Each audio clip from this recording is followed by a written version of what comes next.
Assalamualaikum warahmatullahi wabarakatuh. Kali ini saya akan membahas mengenai produksi ayam broiler.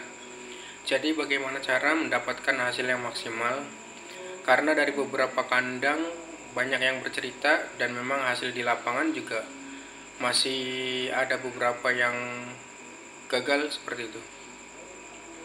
Jadi sebelum teman-teman berbicara mengenai lebih lanjut bagaimana mendapatkan hasil maksimal, apalagi hanya sekedar bekerja tanpa tahu arah itu ayam mau dibawa kemana, nah baiknya dengarkan konsep saya yang tentunya akan memberikan penjelasan yang singkat tapi juga bisa dimengerti oleh teman-teman.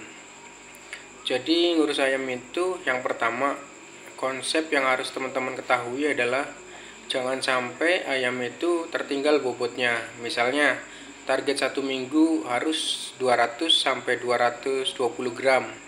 Nah itu harus benar-benar bisa dicapai ya. Jadi selama fase brooding di 7 hari pertama itu teman-teman harus bisa kejar pertumbuhannya. Jangan sampai pertumbuhannya itu terlambat. Terus yang kedua, untuk bisa mencapai hasil yang maksimal tentunya itu kan diharapkan FCR-nya bisa ditekan. Nah, menekan FCR ini adalah bukan berarti kita mengiriti pakan ya. Mengiritkan pakan atau kita menahan pakan supaya pakan kita lebih sedikit. Nah, itu adalah konsep yang menurut saya adalah konsep yang kurang baik atau bahkan konsep sesat. Jadi, saya analogikannya seperti ini. Jika teman-teman mau berhasil itu FCR ditekan dengan rendah, seharusnya teman-teman itu bisa mendapatkan atau mengejar target bobot yang bisa dicapai dengan cepat. Misalnya kalau misalnya standar umur 28 hari di 1516, maka harus tercapai itu bobot.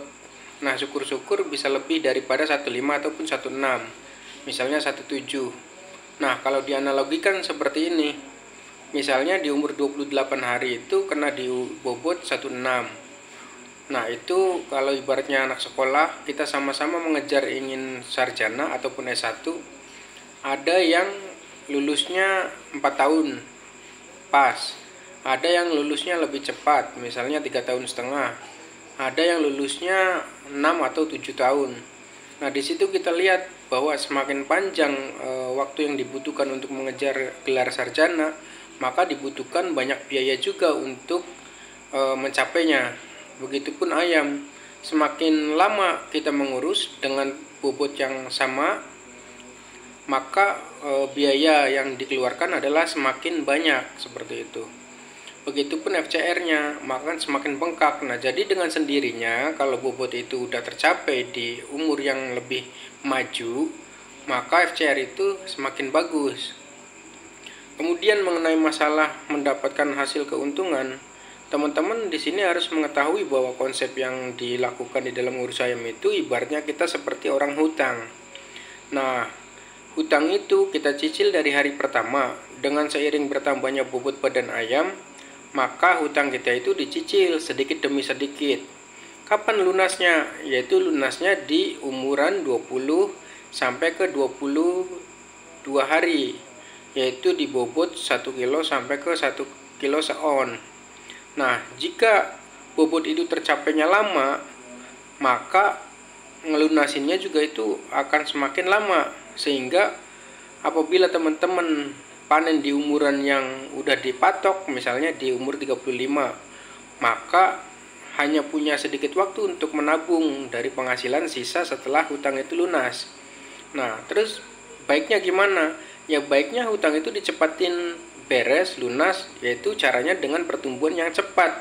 Misalnya yang seharusnya di bobot satu-satu kenanya di umur 22 hari, kalau bisa kita udah kena di umur 20 hari. Sehingga ketika kita panen di umur 35 ataupun 36 hari, kita punya banyak waktu untuk menabung penghasilan lebih banyak. Nah, seperti itu. Nah, terus konsep yang ketiga, konsep dimana teman-teman tidak boleh melakukan kesalahan mengenai turunnya nafsu makan ayam. Ayam ini kan tiap harinya kenaikan sekitar 5 sampai ke 7 gram per ekor per hari. Tinggal dikalikan populasinya berapa.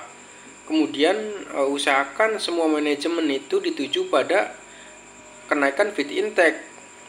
Nah, kenaikan yang 4-7 gram itu. Apabila terjadi penurunan feed intake harian, maka di situ akan rubahlah penghasilan kita. Nah, seperti yang dijelaskan pada video yang sebelumnya, bahwasanya satu hari ataupun lebih ketinggalan dari nafsu makan yang turun, maka akan menyebabkan kumulatif pakan yang dicerna sehingga ketinggalan bobot badannya. Di situ bisa jadi nantinya ketinggalan sekitar 2 ons daripada ayam normal yang seharusnya pertumbuhan itu jalan. Seperti itu. Jadi konsep-konsepan panen pun harus juga dijaga, kalau bisa mundur. Maksudnya agar bobotnya semakin besar dan waktunya agak semakin panjang ya. Yang penting adalah teman-teman itu menjaga stabilitas nafsu makan ayam, jangan sampai turun.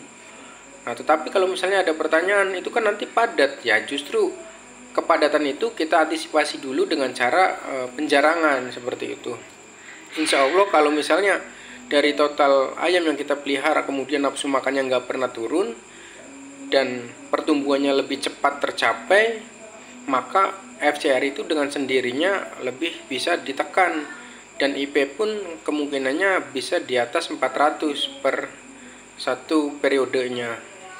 Nah, itu saja konsep yang saya berikan untuk malam ini. Semoga bisa dipahami. Nanti ada sharing lebih lanjut lagi dan teman-teman bisa tanyakan di kolom komentar. Terima kasih, sekian dari saya. Assalamualaikum warahmatullahi wabarakatuh.